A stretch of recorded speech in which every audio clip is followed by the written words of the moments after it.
Ladies, gentlemen, and miscellaneous, the time has come after 6 long months, half a year of hiatus, and doing other things unrelated to the topic at hand, like playing Spider-Man. At long last, in the first time in forever, RiceGum's name has finally appeared in the title of one of my videos. Hi again, guys, and yes, some of you may have noticed that it has been a while since I made a video calling RiceGum a manlet, and the title of this video may be some indication of to why that is. You guys may have seen my alpha male mate, Kappa Kaiju, made a video saying that RiceGum is killing his own channel, and he talks about some of the same stuff that I will be here, but trust me, we'll have some stuff to mention aside from RiceGum making his spectacular return to YouTube in the form of beating children if they figured it back. You know, making fun of them in the way he usually does, that kind of thing. Firstly though, let's just hear a little bit about what RiceGum has to say on the state of his channel and YouTube as a whole. I just wanted to upload more. I mean, the state of YouTube right now has been really bad. You know, everyone's saying it's broken. No one's getting the views that they should get. My views has been dropping, you know, and I would be worried, but like other YouTubers' views are dropping too, so I mean, it's happening, but like I need to be more active, so I just posted a little video. I'll post again tomorrow. Thank you if you made it to the end. Let me show you this view one more time. All right, there is some motivation, man. Go out there and grind. Now, RiceGum talked a little bit about how views seem to be down on YouTube site-wide, not just for him, and I think I might actually have to agree with him on that one, at least to a degree. If anything is clear to me, it is most definitely that YouTube is actively trying to suppress PewDiePie's crime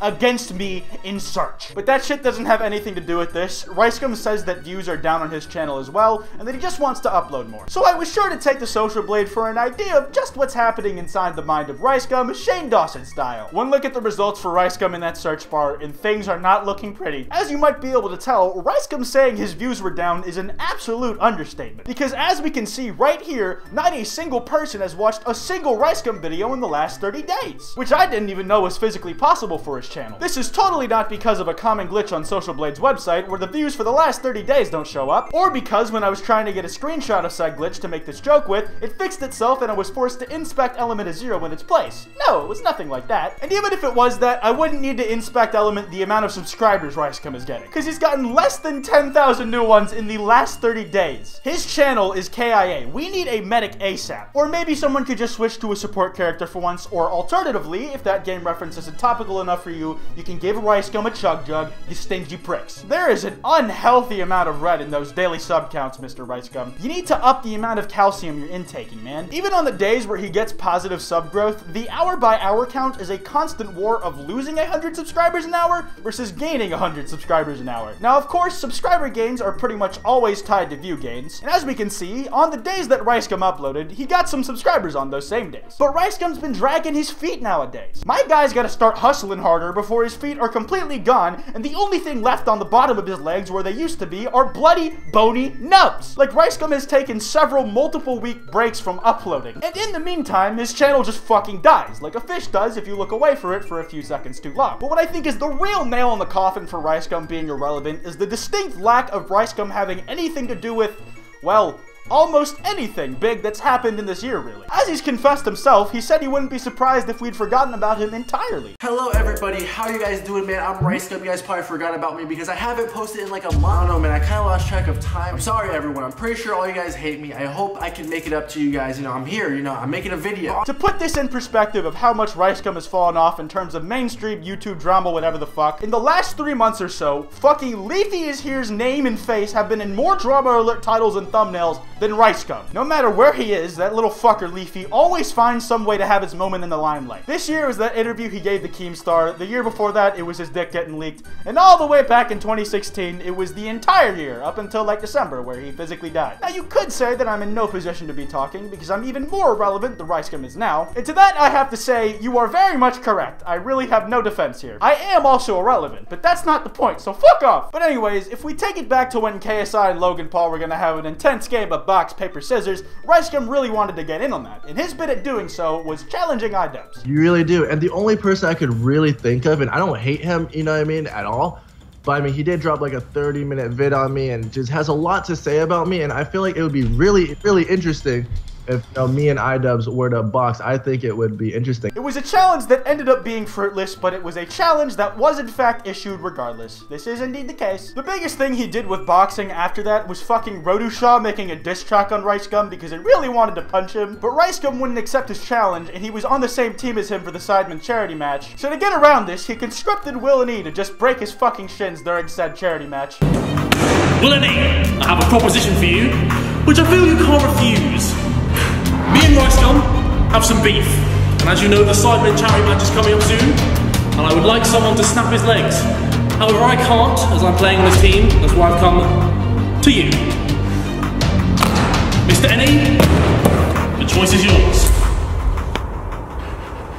Go on then. And as a result of this scheming, both of Ricegum's legs were broken, he never walked again, and Rodushaw was forced to pay him millions in dollars over a lawsuit in the form of Supreme stickers. But speaking of that charity match, I guess Ricegum was in it, and him breaking his legs was a decently talked moment about it. But the only thing I can think of Ricegum doing directly himself that generated some headlines and or videos by people on him in the last 6 months, since I last made a video on him, is that one time he went to China and did something like asking people where he could find dog to eat. No, is that dog or something? What, like, that shit look disgusting. Low-key, bro, we should try a little mailman. Hey, where are the hoes at? Huh? To where are the bitches at? Bitch. Hey, where are the hoes at? Versace. Don't be awkward, bro. I don't really know. I'm gonna be honest with you. I didn't really follow that one, so I have no real idea what the fuck happened over there. But right now, we're in diss track season for some reason. We've come full circle from last year, where Ricegum was all over that fucking scene, doing diss tracks on Jake Paul, Tanner Fox, his own mother probably at some point, if she kept telling him not to keep buying very expensive things and showing them to her. He practically was the inspiration for that whole Sidemen diss track beef that, even if it was real, who fucking cares because it's like the most inconsequential thing that's ever happened. He practically started the trend on YouTube, but somehow this year he's like not involved in the diss track season thing at all. The most he has is reacting to Quedeca's diss track on KSI on a live stream, and because of that he got mentioned for it by Quedeca in Quedeca's video reacting to KSI reacting to his diss track on KSI. That's a headache and a half. Ricegum reacted to my diss track. Logan Paul, come and film this, I think I just killed a man.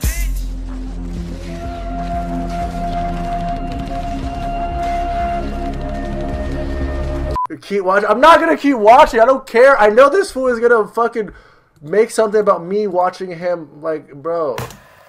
Yep. It's only a kinda on that front. Though I must say, since we've now established that Ricegum is indeed irrelevant, I think Quedeca made a very smart move by not naming the video after Ricegum reacting to the track. It probably would have gotten no views like this video. Epic style. I think the worst part though is how easy it would be for Ricegum to jump into the whole season of this diss track meme. He's literally got a perfect opponent lined up for him. One with a bigger sub count than him who went pretty fucking hard on him in their own diss track. All Ricegum needs to do now is respond. Or if Ricegum really wants to make a splash, he could take some time to make a reaction video to that diss track first. He could make like 3 videos teasing his response diss track, and then finally drop the dedicated music video for the song after all of that. But for now, he's simply relegated to getting donated $50,000 by the guy who dissed him back in August. Just feel like shit, I want the old Ricegum back. But fear not, boys. I've been putting together a plan to do exactly that. I have devised a plan for Ricegum to become relevant again, and I will share it in this video so that if he sees it, he can implement it. Hopefully, he will restore himself to his former glory as a massive annoyance, and then from there, I can start making a video on him at least like every other week once again. It'll be just like old times. So what do you say, Ricegum? No? Yes? There's no way I'm gonna be able to hear you through the monitor, so I'm just gonna put the plan out there regardless if you said anything at all. So on to it. Step 1 of Quite's Ricegum Relevancy Recovery Plan, or Triple R if you're a lazy fucking cunt like me. The first step is seizing the seasons of diss tracks, Rice. This is your bread and butter, man. I mean, if bread and butter was actually as toxic as rat poison, but you get what I mean. There is a very clear opponent for you to challenge here, and he will probably respond in kind. And because of that, you can react to that diss track, and then you can respond to him after he makes another one on you. And because of that single move, you might be featured in an episode of Drama Alert once again, and you'll be in the limelight once more, even if it's only for like half a week. But we are just getting started here. Step 2, Ricegum, is to put Tfue in the title of every single fucking video you make. If you're playing Fortnite, that's good. And if Tfue is actually in the video, that's perfect. But even if he's not and you don't mention his name, put fucking Tfue in the title. Even if to stretch it to something like, we need to stop blank challenge and also Tfue in the title for views. Like, name your fucking diss track on Rodushaw as a diss track on both him and Tfue, and then actually have Tfue in the video with you. Or better yet, have Tfue featured on the track and then both make fun of Rodushaw for being British or something stupid. You or Tfue will figure it out, or this god will. It doesn't really matter. This will work, Ricegum. You just have to trust me. Unless it doesn't work, in which case this is going to be very embarrassing and or awkward. But for proof, Rodushaw himself knew that just putting your name in the title of a Twitch donation video wouldn't be enough. He knew he had to do something else drastic. So, he made sure he was donating to Tfue as well, because he is still relevant at the moment. Smart guy. The third step in this process is to, after all is said and done with the Rodushaw diss track beef,